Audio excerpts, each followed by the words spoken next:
اعوذ باللہ من الشیطان الرجیم، بسم اللہ الرحمن الرحیم۔ السلام علیکم ورحمۃ اللہ وبرکاتہ۔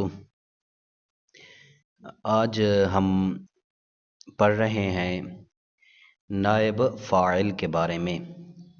فاعل کی پہچان مکمل ہوئی، اب نائب فاعل جسے مفعول ما لم یسمى فاعلہ بھی کہتے ہیں۔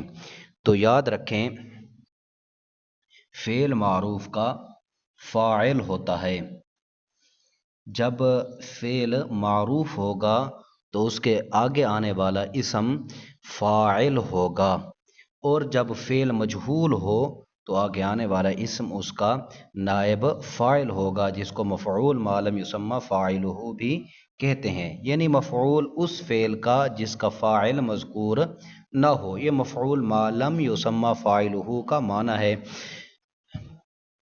جیسے کشتہ شد زید، مار ڈالا گیا زید۔ اب اس کی ترکیب کا بھی وہی قاعدہ ہے اور فاعل کی پہچان کا بھی وہی قاعدہ ہے جو اوپر فاعل کی پہچان کا بیان ہوا ہے۔ تو کشتہ شد یہ فعل مجہول ہے، صیغہ واحد غیر فعل ماضی مطلق مثبت مجہول از مصدر کشتن، مار ڈالنا۔ اب ہم جب سوال کریں گے کشتہ شد مار ڈالا گیا، تو سوال کریں گے کون مار ڈالا گیا؟ جواب ہوگا زید، تو اسی زید کو نائب فاعل جانو۔ ترکیب اس طرح ہوگی: کشتہ شد فعل مجہول، زید نائب فاعل۔ فعل اپنے نائب فاعل سے مل کر جملہ فعلیہ خبریہ ہوا۔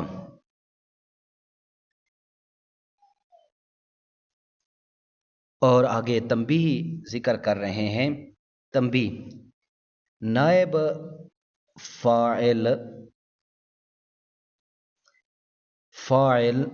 فاعل ہمیشہ اسم ہوتے ہیں، فعل اور حرف نہیں ہوتے۔ یعنی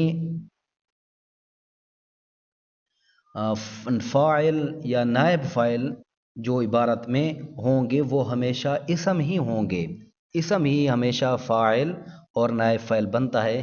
فعل کبھی فاعل یا نائب فاعل نہیں بنتا، اسی طرح حرف بھی فاعل نائب فاعل نہیں بن سکتے، بلکہ جس اسم پر کوئی حرف ہو وہ بھی فاعل نہیں ہو سکتا۔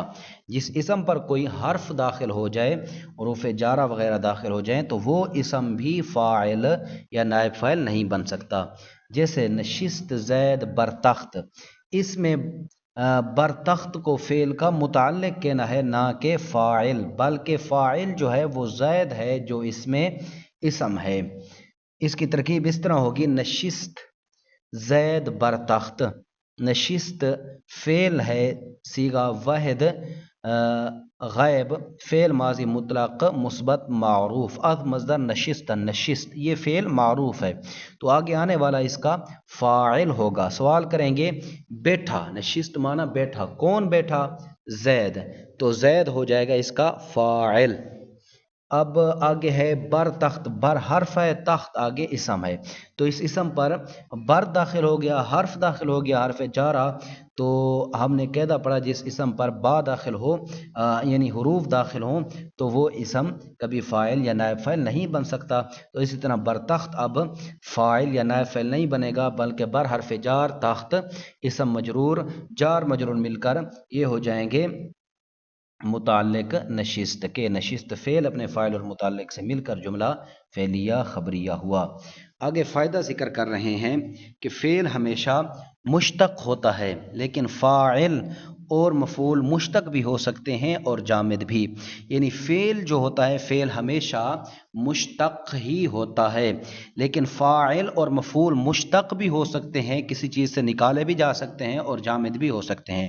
جیسے دیدم زیدرا، دیدم زیدرا، یہ ہے فاعل کے جامد ہونے کی مثال۔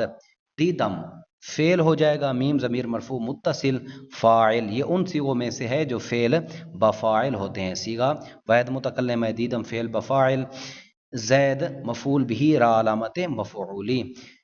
فعل اپنے فاعل اور مفعول بھی سے مل کر جملہ فعلیہ خبریہ ہوا۔ آگے ہے مثال زدم زنندہ عمر، مارا میں نے عمر کے مارنے والے کو۔ تو اس میں جو زنندہ عمر ہے یہ کیا ہے؟ یہ فاعل مشتق کی مثال ہے، فاعل یہ مفعول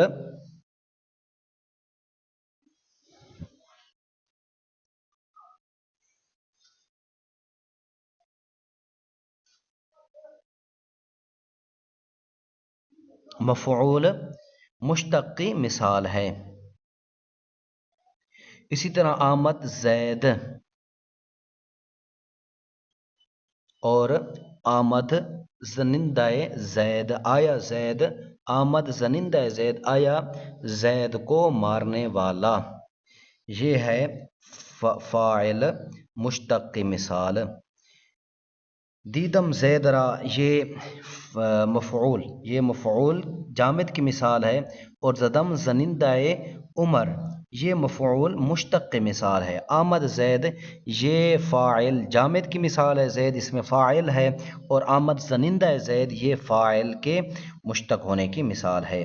تو ایک مرتبہ پھر ترکیب کر لیتے ہیں۔ دیدم زید را، دیدم فعل بفاعل، زید مفعول بھی، را علامت مفعولی فعل اپنے فاعل اور مفعول بھی سے مل کر جملہ فعلیہ خبریہ ہوا۔ زدم زنندہ عمر، زدم فعل بفاعل، زنندہ یہ اس میں مفعول ہے، مضاف اور عمر مضاف الیہ، مضاف نے مضاف الیہ سے مل کر یہ ہو جائے گا مفعول بھی، جو کہ مفعول بھی جامد، جو کہ مفعول بھی مشتق کی مثال ہے۔ آمد فعل، زید فاعل، فعل اپنے فاعل سے مل کر جملہ فعلیہ خبریہ ہوا۔ یہاں پر زید، آمد زید سے مثال بیان کر رہے ہیں فاعل کے جامد ہونے کی۔ آمد زنندہ عمر یہ مثال ہے فاعل کے مشتق ہونے کی۔ آمد فعل ہو جائے گا زنندہ زید، زید کو مارنے والا یہ ہو جائے گا زنندہ، اس میں مفعول ہے، اس میں مفعول، اس میں فاعل ہے زنندہ، اس میں فاعل مضاف زید مضاف الیہ، مضاف مضاف الیہ مل کر یہ ہو جائے گا ہمارا فاعل، فعل فاعل مل کر جملہ فعلیہ خبریہ ہوا۔